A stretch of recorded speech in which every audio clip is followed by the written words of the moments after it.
श्रीराम समर्थ. प्रस्तुत आहेत श्री ब्रह्मचैतन्य महाराज गोंदवलेकर यांची प्रवचने. सादर करती कुमारी केतकी नितीन गोऱ्हे. प्रवचन क्रमांक 11. नामाचे सूक्ष्म स्वरूप. नुसते राम राम म्हणून राम कसा भेटेल, हा प्रश्न माणूस सहजच विचारतो आणि त्याला दाखला म्हणून म्हणतो की समजा एखादा मनुष्य नोकरी नोकरी असा जप करीत खोलीत बसला तर त्याला नोकरी मिळणे शक्य आहे का?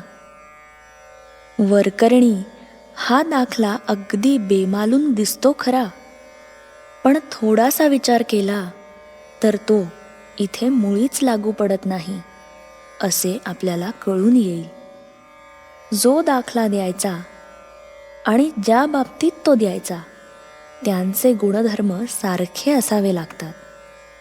रामनाम आणि नोकरी यांचे परिणाम एकमेकांविरुद्ध आहेत. राम राम म्हणण्याचा शेवट रामप्राप्तीत म्हणजे स्वतःच्या विस्मरणात होत असतो. म्हणजे देहबुद्धीतून देहाच्या पलीकडे जाणे, म्हणजेच स्थूलातून सूक्ष्माच्या पलीकडे जाणे, हा राम राम म्हणण्याचा परिणाम आहे. परंतु नोकरीचा प्रकार याच्या अगदी विरुद्ध आहे.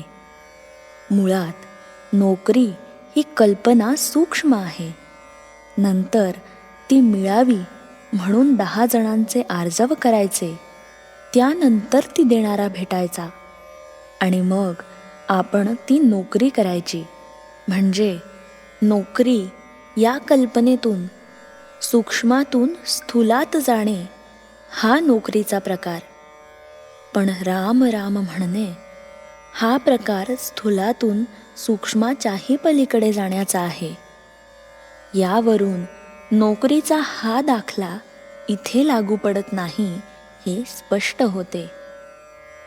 दुसरी गोष्ट म्हणजे नोकरी नोकरी असा जप करून नोकरी मिळणे कठीण आहे हे खरेच, पण राम राम म्हणून राम मिळणे कसे सोपे किंबहुना कसे हमखास शक्य आहे ते पहा. नोकरी म्हणजे मुळात कल्पना असून ती प्रत्यक्षात आणण्याकरिता इतर अनेक गोष्टींची कशी जुळवाजुळव करावी लागते हे आपण आत्ताच पाहिले. तसेच घर बांधणे ही कल्पना, ती पुरी करून ते घर सर्व बाजूंनी सुखसोयीचे आगर व्हावे या हेतूने सर्व जिन्सा पैदा करून त्यात आणून ठेवणे म्हणजेच कल्पनेतून कृतीत येण्याचा प्रकार झाला. आता हे करणे किती कष्टाचे आणि अनिश्चित आहे याचा अनुभव सर्वांना आहे. राम राम म्हणण्याचे उद्दिष्ट स्थूलातून सूक्ष्माच्या पलीकडे जाणे हा आहे. म्हणजेच अगदी सर्व बाजूंनी परिपूर्ण आणि भरलेले घर एक एक वस्तू फेकून देऊन रिकामे करण्यासारखे आहे.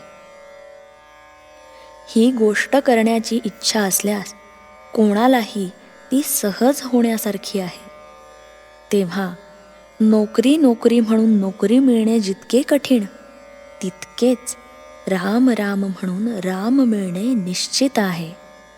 सबब राम राम म्हणून राम कसा भेटेल अशी शंका न घेता राम राम जपावे. मनाच्या सर्व दुःखाला कारण देहबुद्धी आहे.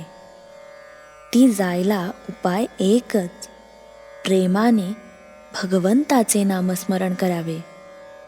त्याच्या योगाने सर्व मल जाईल. नामस्मरण रामाची गाठ घालून देईल.